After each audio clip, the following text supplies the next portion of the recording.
자, 하나님 말씀 봅니다. 하나님 말씀 아모스 9장 1절에서 10절을 봉독해 주시기 바랍니다. 내가 보니 주께서 제단 곁에 서서 이르시되 기둥머리를 쳐서 문지방이 움직이게 하며 그것으로 부서져서 무리의 머리에 떨어지게 하라.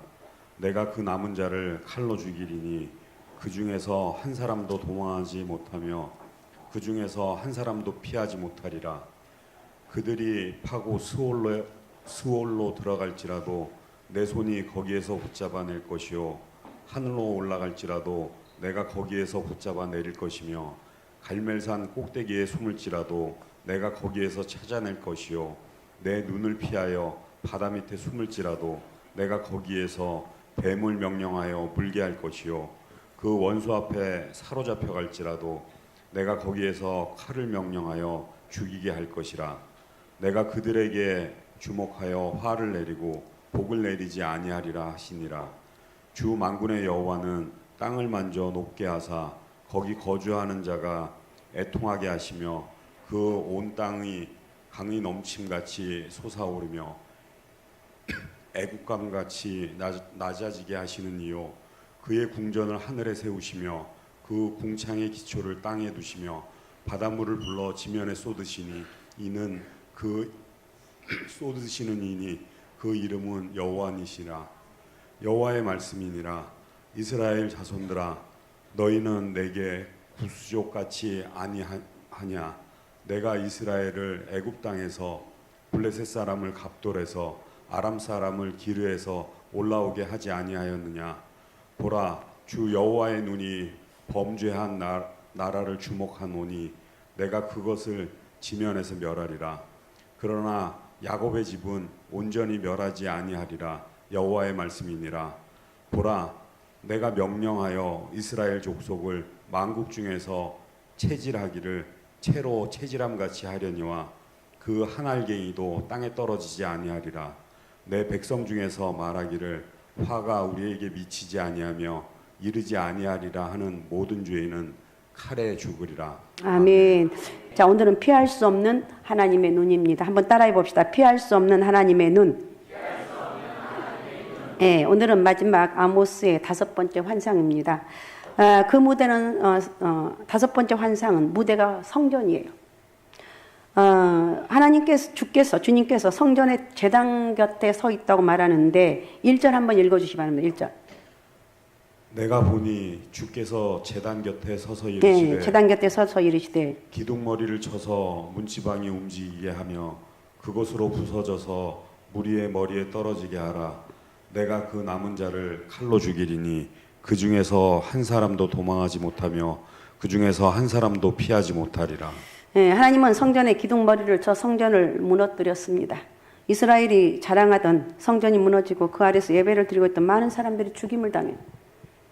베델 성전의 규모는 이스라엘의 국력이나 유다와 경쟁 관계를 볼 때 예루살렘 성지 못지않게 대단했다 이렇게 말합니다. 그러나 성전에서 중요한 것은 뭐냐? 크기나 여러분 우리 교회에서 중요한 것은 크기나 사람의 수가 아니고 물론 사람의 수가 또 능력을 가리킵니다. 그러나 하나님 말씀 위에 서 있느냐, 그곳에 하나님의 임재가 있느냐 이게 중요해요. 하나님은 시내산 떨기나무만 있는 초라한 곳에서도 나타나서 모세를 만나 주셨어요. 하나님은 그것이 거룩한 땅이라고 하시면서 모세에게 신발을 벗으라고 명령하셨습니다. 광야 사막 시절에는 하나님은 성막에 나타나셨는데 그 성막의 바닥은 맨 흙바닥입니다. 그러나 하나님은 그곳에 구름기둥, 불기둥으로 임재하시고 하나님의 영광을 보여주셨어요. 건물이 거룩해서 하나님이 그곳에 임재한 것이 아니라는 것. 반대로 하나님의 임재가 있는 곳이 거룩한 곳이라는 것. 하나님이 함께 하시는 곳이 거룩한 곳이다. 그럼 우리 교회가 하나님의 임재가 함께하는 곳인가 한번 생각해 볼 필요가 있죠. 여러분이 기도하고 우리 교회는 끊임없이 주일날 모든 사람들이 모여서 기도하고 우리 청년들이 또 얼마나 우리 유치부시를 열심히 기도하는데 그 소리가 여기 3층까지 들리더라고요. 왈왈왈 올롤로 하면서 하여튼 우리 교회는 어디를 가든지 청년들과 학생들 모든 사람들 예배를 드리는 곳. 성령의 은혜가 없이는 그렇게 예배 드릴 수가 없습니다. 하나님의 임재가 있는 것 진짜 이건 오늘 중요한 것입니다. 내 삶 가운데 하나님 임재가 이런 것 같아요. 지금 특색 가운데 있잖아요. 특색 가봤자 소용없어. 그러면 계속 그것이 꼬리가 물어. 그래 내가 피곤한데 맞아 너 피곤한데 뭘 가냐. 맞아. 그렇게 할 필요가 없어. 그래. 나는 소중한 거야. 여러분, 자기 자신에 대해서 연민을 느끼면 절대 안 돼요. 제가 한 번씩 그런 생각을 할 때가 있는데, 그럴 때는 스터나 물러가라고. 나는, 나같이, 근데, 난 너무 힘들면 안 돼. 그러지 말라는 거. 아무리 육신은 힘들게도 별일 없어요. 특별히 영적인 일에 이렇게 힘들게 하는 것은 엄청난 축복입니다. 자, 어쨌든 그러나 하나님 임재가 없는 것은 아무리 화려한다 할지라도 그것은 돌덩어리를 쌓아놓는 것에 불과하다는 것. 예루살렘이 하나님의 진리를 벗어나 장사치의 소굴이 되고 하나님이 보내신 그의 아들을 죽이는 성전을 향해서 예수님 그 성전에 돌 위에 돌 하나도 남김없이 무너질 것이라고 했습니다. 예수님 당시 헤롯 성전이 얼마나 대단했는지 모른다고 그랬죠. 기원전 20년 전에 건축되기 시작한 예수님 공생의 당시에도 완공되지 않았고 후에 60년경에 완공되었습니다. 그래서 제자들도 예수님에게 말하기를, 마가복음 13장에 보면 선생님 보십시오. 얼마나 굉장한 돌입니까? 얼마나 굉장한 건물들입니까? 감탄할 정도. 누구든지 보면 감탄했어요. 이 당시 사람들도 헤롯 성전을 보지 않고 아름다운 건축물을 보았다고 하지 말라고 할 정도였다는 것.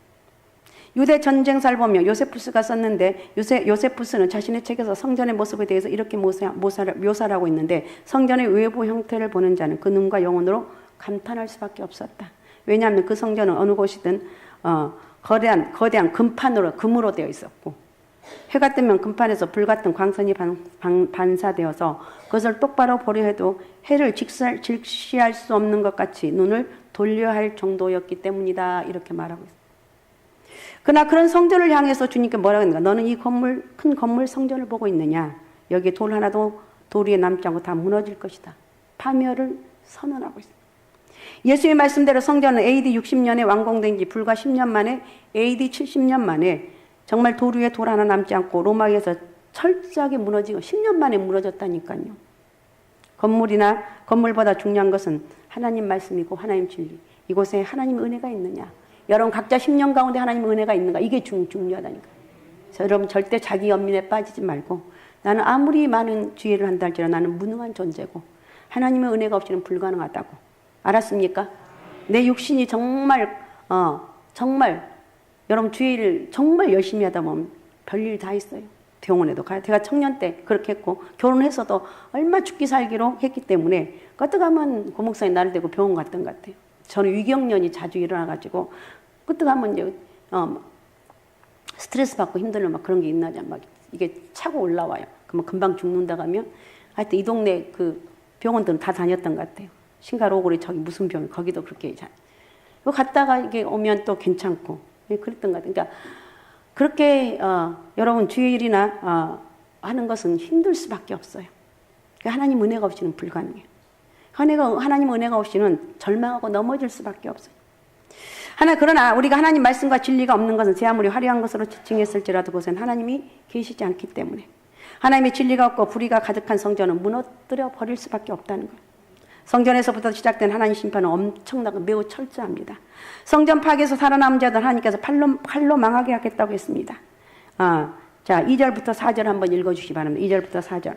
그들이 파고 스올로 들어갈지라도 내 손이 거기에서 붙잡아낼 것이요, 하늘로 올라갈지라도 내가 거기에서 붙잡아낼 것이며, 갈멜산 꼭대기에 숨을지라도 내가 거기에서 찾아낼 것이요, 내 눈을 피하여 바다 밑에 숨을지라도 내가 거기에서 뱀을 명령하여 물게 할 것이요, 그 원수 앞에 사로잡혀 갈지라도 내가 거기에서 칼을 명령하여 죽이게 할 것이라.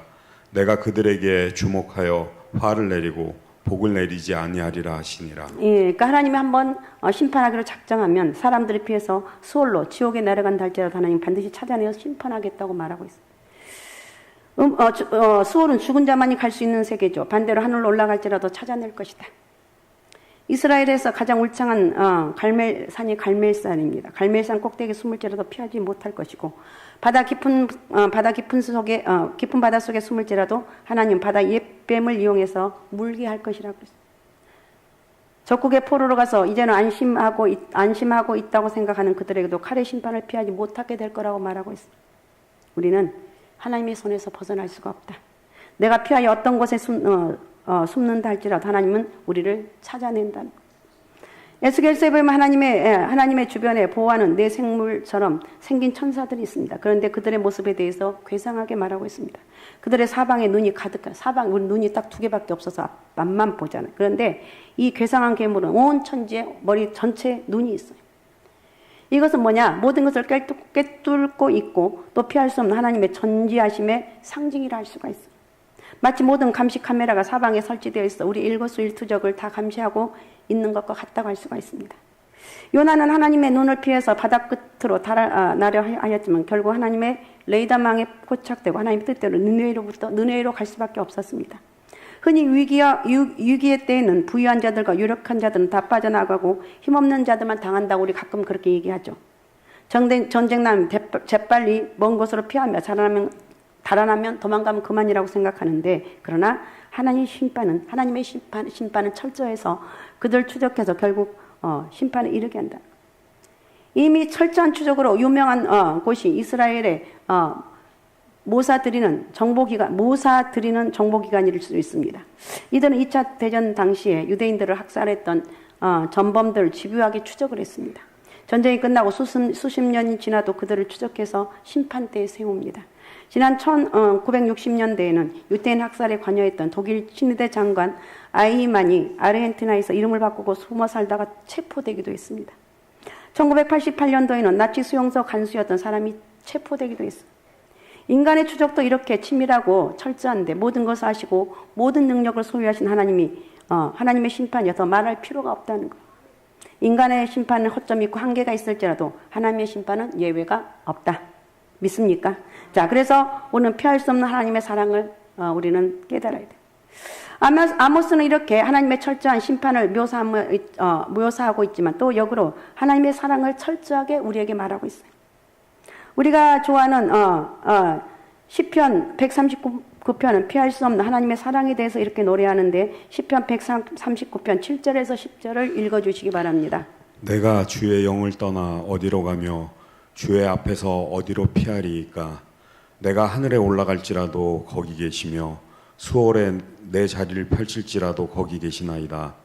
내가 새벽 날개를 치며 바다 끝에 가서 거주할지라도 거기서도 주의 손이 나를 인도하시며 주의 오른손이 나를 붙드시리이다. 아멘. 그러니까 이 말씀은 하나님은 바다 끝이나 사막 한가운데서 그러니까 내가 깊은 고독의 바다나 나만의 은밀한 방에도 하나님은 계신다는, 감옥에도 계시고 차가운 벌판에도 계시고 항상 우리와 함께 하신 하나님. 여러분이 어느 곳 어떤 상황에 계시든지 거기에는 우리 하나님이 함께 한다는 거. 그래서 우리는 뭘 두려워야 되는가? 하나님이 함께하지 않는 게 문제지. 여러분 힘들고 어려운 고난이 문제가 아니라 하나님 나와 함께한다는 거 잊지 마시고. 할렐루야. 하나님은 나와 함께하신다. 그리고 하나님 어떤 분인가? 역사의 주관자. 하나님 한나라를 세우기도 하시고 폐하기도 하십니다. 이스라엘 향해서 하나님의 심판이 결정되었습니다. 하나님의 심판 의지가 분명한데도 여전히 하나님의 구원의 희망을 붙잡는 자들이 있는데 10절 한번 읽어주시기 바랍니다. 10절. 내 백성 중에서 말하기를 화가 우리에게 미치지 아니하며 이르지 아니하리라 하는 모든 죄인은 칼에 죽으리라. 예. 그들이 내세우는 이유는 하나님 우리를 선택하셨기 때문에 우리는 하나님의 종이야. 하나님의 선물이야. 이렇게 하기 때문에 망하지 않을 것이고 이렇게 아주 대단했습니다. 출애굽 사건이 바로 그 증거란 논리인데 이런 저들 향해서 아모스는 그들이 의지하는 출애굽 신앙을 여지없이 깨뜨립니다. 매우 충격적인 해석인데 7절 말씀을 읽어주시면 7절. 여호와의 말씀이니라. 이스라엘 자손들아 너희는 내게 구수족 속같이 아니하냐. 내가 이스라엘을 애굽 땅에서 블레셋 사람을 갑돌에서 아람 사람을 기르에서 올라오게 하지 아니하였느냐. 이 말은 하나님 이스라엘 자손이나 구수 자손이나 마찬가지라고 말하고 있어요. 구수 자손은 오늘날 그 흑인들, 에티오피아 지역에 사는 흑인들을 말합니다. 당시 중동 지역 사람들은 구수족을 굉장히 하찮게 여겼습니다. 그런데 하나님은 너희들이 하찮게 생각하는 구수 족속이나 이스라엘이나 나는 똑같이 너희 똑같은 자다 이렇게 말하고 똑같이 취급한다는 거예요. 더 나아가서 이스라엘을 애굽의 노예로부터 출애굽시킨 것은 이스라엘만의 특별한 사건이 아니라는 것. 이스라엘의 원수인 블레셋 족속도 하나님께서 갑돌, 오늘날 크레타를 말하는데 그 갑돌에서 이곳으로 옮기셨다고 말하고 있습니다. 이스라엘 경쟁자인 아람 사람도 메소포타미아 길이라는 곳에서 이곳으로 올라오게 하셨다고 말씀하고 있어요. 하나님 이스라엘의 출애굽 사건에 의지해서 자신을 특별한 존재라고 생각하는 데에서 너 특별한 거 아니야, 별거 아니야 이렇게 말하고 너 대단한 거 같지 별거 아니야 이거예요. 우리는 역으로 이를 통해서 우리가 믿는 하나님이 어떤 분인지를 잘 알아야 돼요. 하나님 모든 역사의 주관자고 한 민족을 일으키시고 한 민족을 이주하게 하시고 또 한 민족의 발전은 하나님의 계획과 주관한 심 가운데 이루어지고 있다는 것. 이 나라의 민족이 이렇게 복을 받는 것, 예수 잘 믿어서 그렇게 복을 받는 것입니다. 이거 인정하십니까? 인정해요. 근데 아주 교만이 머리끝까지 대한민국 일어나가지고 우리 이거 정신을 차려야 돼. 우리라도 알고 있는 우리가 정신 차려서 하나님 용서하여 주옵소서. 이 나라의 민족의 죄를 용서하여 주옵소서. 하나님 이 나라의 민족이 다시 하나님 앞에 돌아와서 예배하며 하나님 앞에 예배할 수 있는 은혜를 달라고 기도해야 돼. 우리는 마치 전 지구상 이스라엘 위에만 하나님의 태양이 비치고 다른 민족이나 땅에는 사단이 지배하는 어둠의 나라로 인식하는 경향이 있습니다. 아니라는 거예요. 하나님께서는 어디든지 햇빛을 보내주시고 어디든지 구원하실 능력이 있으신 하나님이라는 거예요. 모든 역사의 주관자는 하나님이십니다. 그 어느 곳이든지 하나님의 손길이 미치지 않는 곳이 없어요. 그럼 이스라엘과 죽은 민족의 차이는 무엇인가? 그것은 하나님 말씀을 주어주고 그렇지 않고의 차이일 뿐이에요. 하나님 말씀이 주어졌고 기도하는 것. 하나님 모든 역사를 주관하시며 유독 이스라엘에는 하나님 말씀을 주셔서 하나님에 대한 분명한 지식과 하나님의 뜻을 명백히 밝혀주셨고 순종하기를 원하셨어요. 하나님은 이스라엘이라는 모범 국가를 통해서 모범 국가를 통해서 하나님의 축복받는 국가의 모델을 삼기로는 야 이렇게 하면 우리가 복을 받는다. 저 이스라엘 봐 이걸 원하는데 이스라엘은 그렇게 하지 않았다는 거예요. 이스라엘은 하나님 말씀에 불순종하고 무효하는 순간에 그들은 이제 이방 민족과 전혀 다를 바 없게 되었어요. 복음이 전해지기 전에 우리 민족과 복음이 전해진 이후에 우리 민족의 차이는 엄청납니다. 그것은 마치 하나님의 달빛 같은 은혜와 햇빛 같은 은혜의 차이라고 할 수가 있어요. 전에도 빛은 한반도 땅을 비추고 있었는데 다만 그 빛이 희미했을 뿐이에요. 그러나 이제는 복음과 하나님 말씀을 통해서 태양처럼 환한 하나님 빛이 비추기 시작했었습니다. 그러나 교회가 빛의 역할을 감당하지 못하고 눈을 감고 있다면 마태복음에 보면 바로 희미한 빛을 보게 된다는 거예요. 우리가 어떤 빛을 소유하느냐에 따라서 엄청난 그러니까 어떤 빛을 소유하느냐가 중요한 것이 아니라 그 말씀 앞에 그 빛에 하나님 말씀 앞에 순종하는 것이 중요하다. 믿습니까? 그러니까 우리가 하나님 말씀이 이렇게 했으면 예 하겠습니다. 말씀대로 살겠습니다. 환한 형광등 아래서도 공부하지 않고 잠만 자고 있다면 호롱불과 반딧불에 비춰 공부하는 사람만 못할 것이라는 것. 내가 교회 안에 있느냐 밖에 있느냐보다 더 중요한 건 주님의 주신 신앙의 가르침대로 살아가고 있는가 이게 중요한 거예요. 자기 가슴에 손을 얹고 내가 정말 신앙대로 살아가고 있는가 이걸 한번 생각해 보자는 거예요. 자 그러면 하나님의 심판은 의인이나 악인을 가리지 않고 또 부자와 가난한 자를 가리지 않고 이루어지는 거 아니에요. 하나님 심판은 악인에 대해서는 철저하게 추적해서 행하는 심판이고 의인은 가려서 살리는 심판이에요. 자 9절 한번 읽어주시기 바랍니다. 9절. 보라, 내가 명령하여 이스라엘 족속을 만국 중에서 채질하기를 채로 채질함 같이 하려니와 그 한 알갱이도 땅에 떨어지지 아니하리라. 예, 이런 과정을 통해서 불순물과 알곡은 완전히 구분하는데 알곡은 하나도 땅에 떨어지지 않냐고 하나님께서 안으로 구원해 주신다는 거예요. 하나님의 뜻을 위배했던 이스라엘 지도층과 부유층들은 하나님의 심판을 결코 피하지 못할 것입니다. 그러나 알곡과 같은 존재는 하나님의 은혜를 입게 된다. 그래서 우리는 하나님의 알곡과 같은 존재다. 따라해 봅니다. 나는 하나님의 알곡 같은 존재입니다. 할렐루야. 그러니까 이 주일 밤에 와서 이렇게 예배드리면서 하나님을 찬양하는 거예요. 자, 8절 한번 다시 읽어주시면 8절. 보라, 주 여호와의 눈이 범죄한 나라를 주목하노니 내가 그것을 지면에서 멸하리라. 그러나 야곱의 집은 온전히 멸하지는 아니하리라. 여호와의 말씀이니라. 예. 물론 전쟁과 심판의 과정에서 죄 없는 많은 의로운 자들이 죽기도 합니다. 우리가 한 공동체에게 어쩔 수 없는 일입니다. 한 가정의 잘못이 온 가족에 미치듯이 소수 권력자들과 부유층의 잘못으로 인해서 많은 가난한 백성들이 고통을 당합니다. 그러나 그 가운데서도 우리가 잊지 말아야 될 것은 하나님의 심판은 정확하다는 것. 겉으로는 마치 도매금으로 넘어가듯이 집단적인 죽음과 고난을 당하는 것처럼 보이지만 하나님의 심판은 알곡과 돌멩이를 가르시 정확하게 심판하신다는 것. 하나님 그것을 체질을 하는 비유를 통해서 보여주고 있습니다. 돌멩이와 불순물만을 제거한 하나님의 심판인데 그 심판의 모습을 어떻게 얘기하는가? 마태복음 13장 47절 48절입니다.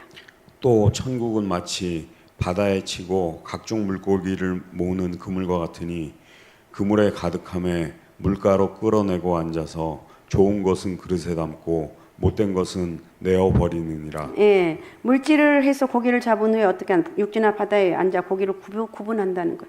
값비싼 고기나 좋은 고기를 가르고 상하고 나쁜 고기를 가릅니다. 아무런 이익이 없고 해가 되는 것은 버린다는 것.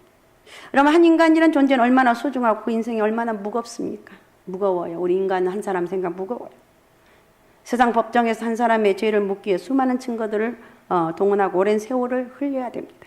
그 사람이 죄가 있는 걸 정확하게 이렇게 판단합니다. 마찬가지로 하나님의 심판 또한 정확함을 우리가 알 수가 있습니다. 하나님은 의인이 어디 있는지 정확히 알고 보호하시는 분. 하나님은 그 사랑하는 자가 어느 곳 어떤 상황이 있든지 함께 하시는 분. 믿습니까? 우리 하나님은 그런 하나님이라는 것을 잊지 마시기 바랍니다. 자, 이사야 43편 1절 43장 1절 2절입니다. 야곱아 너를 창조하신 여호와께서 지금 말씀하시느니라. 이스라엘아 너를 지으신 이가 말씀하시느니라. 너는 두려워하지 말라. 내가 너를 구속하였고 내가 너를 지명하여 불렀나니 너는 내 것이라. 내가 물 가운데로 지날 때 내가 너와 함께 할 것이라. 강을 건널 때 물이 너를 침몰하지 못할 것이며 내가 불 가운데로 지날 때 타지도 아니할 것이요 불꽃이 너를 사르지도 못하리니. 아멘. 할렐루야. 할렐루야. 이게 말씀의 결론 부분인데 다시 한번 한번 다시 떼어주세요. 다 같이 한번 읽고 생각하면서 읽어요. 그냥 글씨만 읽지 말고. 자, 같이 읽습니다. 시작. 야곱아 너를 창조하신 여호와께서 지금 말씀하시니라. 이스라엘아 너를 지으신 이가 말씀하시니라. 너는 두려워하지 말라. 내가 너를 구속하였고 내가 너를 지명하여 불렀나니 너는 내 것이라. 내가 물 가운데로 지날 때 내가 너와 함께 할 것이라. 강을 건널 때 물이 너를 침몰하지 못할 것이며 내가 불 가운데로 지날 때 타지도 아니할 것이요 불꽃이 너를 사르지도 못하리니. 아멘. 할렐루야. 아멘. 아멘. 이 하나님의 은혜를 붙잡고 오늘 또 나가는 거예요. 이 하나님 은혜가 있거든. 하나님 어떤 상황과 나를 지켜주신 하나님 감사합니다. 찬양합니다. 겁내지 말고 두려워하지 말고 예수가 답이고 예수가 능력이라고 고백하면서 나를 책임져 주시는 분은 전능하신 하나님이다. 잊지 마시기 바랍니다. 이렇게 열심으로 여러분 또 힘있게 살아가시기 바랍니다. 내일부터 특세 2주차가 또 한 주간 시작됩니다. 기도하시면서 동참하셔서 큰 은혜의 시간, 문제들 이번 특세 통해 다 해결됐고 또 다른 문제가 여전히 있다 할지라도 문제 해결되고 하나님의 축복의 통로가 되시길 바랍니다. 오직 예수 오직 믿음 오직 성령 충만함으로 기도의 사람이 되십시다. 자, 우리 시간 같이 기도했으면 좋겠습니다. 하나님 오늘도 말씀을 통해서 피할 수 없는 하나님의 눈, 우리 어디가 있든지 하나님의 눈은 나와 함께 하신다고 했는데 하나님 내가 하나님만 바라보고 사람을 바라보는 것이 아니라 내가 어떻게 하면 하나님 뜻대로 살아갈고 어떻게 하면 하나님 말씀대로 살아갈 것인가. 하나님 말씀이 나를 주장하여 주시고 정말 믿음대로 여러분 선한 일하고 정직한 하나님 은혜가 임하게 되면 여러분 반드시 하나님이 갚아주시고 반드시 여러분을 보상해 주신 그 하나님의 은혜를 여러분 만나시기 바라고 오늘도 우리 주의 성령이 함께하는 그런 축복 은혜가 있길 원합니다. 자, 우리 시간 주여 3번 부르고 우리 같이 통성으로 같이 기도하겠습니다. 주여 주여 주여. 전능하시고 살아 역사하신 아버지 감사합니다. 오늘도 피할 수 없는 하나님의 눈을 아버지 생각할 수 있도록 은혜 주신 아버지 감사합니다. 우리 하나님 아버지 내가 어느 곳에 있든지 나와 함께 하시고 나와 동행하신다는 것 아버지 나를 눈동자처럼 내가 피하고 싶어도 피할 수 없는 것이 하나님이 눈이라고 말씀하고 있습니다. 우리 하나님 아버지 이 하나님의 아버지 말씀 안에 우리가 붙들림 받게 도와주시고 성령의 아버지 끌린 삶을 살기 원합니다. 내가 어떤 상황 가운데서도 예수가 답이고 예수가 능력이라고 나는 하나님 의지하고 믿고 나갈 때 선포할 때 믿음대로 이루어지는 역사 역사가 있길 원합니다. 아버지, 전능하신 아버지 저를 쓰시옵소서. 전능하신 아버지 저를 사용하여 주옵소서. 저희가 축복의 통로가 되게 도와주시고, 아버지 하나님, 하나님 은혜와 능력 있게 도와주시고, 하나님의 사람으로 성령의 역사가 함께하는 축복의 사람으로 마음껏 축복하여 주시고, 우리 상갈수와 함께 성령이 일하시고, 아버지 저희들 삶에 성령이 일하시고, 하나님 기적과 능력의 은혜가 임하는 축복의 통로가 되게 도와주옵소서. 특세 하나님 2주차 시작합니다. 우리 주의 성령이 함께해 주시고, 하나님의 기름 부심 은혜가 함께하는 축복의 통로가 되게 도와주옵소서. 축복합니다. 감사합니다. 영광 받아 주옵소서. 우리 하나님 은혜를 만만 감사합니다. 살아 역사하신 전능하신 하나님, 오늘도 만왕의 왕이신 주님을 찬양합니다. 아버지 하나님, 피할 수 없는 하나님의 눈이 늘 나와 함께한다는 것을 오늘도 잊지 않게 도와주시고, 내가 어떤 상황 가운데 예수가 답이고 예수가 능력이라고 선포할 때 저희들의 믿음대로 이루어지는 역사가 있게 도와주옵소서. 성령 위대한 역사 능력이 임하길 원합니다. 죄를 마음껏 쓰시고 사용하시고 축복하여 주시고, 주의 아버지의 역사와 능력과 권세가 크게 많은 축복의 통로가 되게 도와주옵소서. 우리 안에 하늘문을 활짝 열어주시고, 하나님 저희에게 부족함이 없도록 채우시는 축복의 은혜와 능력이 크게 임하길 원합니다. 큰 영광 받아 주옵소서. 내일부터 또 특세 2주차가 시작되는데 하나님 은혜를 더하여 주시고, 죄도 올라서 부르짖어 기도하면서 하나님 영광으로 해서 크게 쓰임받는 축복의 통로가 되게 도와주옵소서. 감사합니다. 저희를 축복합니다. 살아계신 예수님의 이름으로 기도하옵나이다. 아멘. 하늘의